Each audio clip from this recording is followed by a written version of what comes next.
Hello, my name is Ryan Alvarez, and in this video I'm going to be talking about skills and traits of mine that I wasn't able to put in my resume. One major trait of mine that I'm very proud of is the fact that I can work very well in a group environment. In every single job that I've had to work with numerous people who all have a different style of getting the job done. Even though I may or may not agreed with it, I've been able to incorporate my style with their style to finish our job more efficiently and quickly, which is always a plus at the end of the day. Which leads to my next trait, which is the fact that I can perform any role that my job needs me to do. If they need me to be a leader, I will be able to lead, but if they need me to follow some rules or instructions, I can easily do that as well. In fact, I prefer it because if they have a standard and they know what their standard is, I'd like to live up to it and complete the tasks that they ask me to do.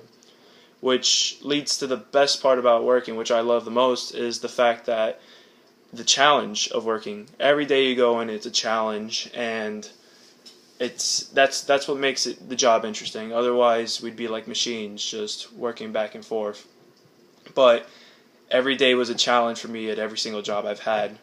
One day I had to stand in front of a crowd with a microphone and raffle off a box from ShopRite to a crowd of people who just really wanted to win it.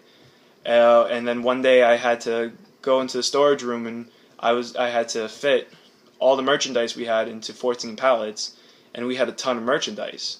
So I had to, problem solve basically the whole issue. I had to be able to be spontaneous enough to make an interesting raffle where people wouldn't just walk away because it'd be too boring. I also had to be able to figure out how I was going to place the merchandise onto the pallet and how much I was going to put, because I couldn't make it too heavy and I couldn't exceed the limit of 14 pallets, which is pretty hard to do because we had, as I said before, a ton of merchandise. But that's really what I love about working. It's the spontaneous fact that you always have a challenge, and I love achieving those challenges or trying my best to achieve them, because even if I do fail at them, it's a lesson that I can learn that will help me proceed in achieving it next time that I'm asked to do it. So these are my traits and skills that I'm very proud of, but was unfortunately not able to put in my resume.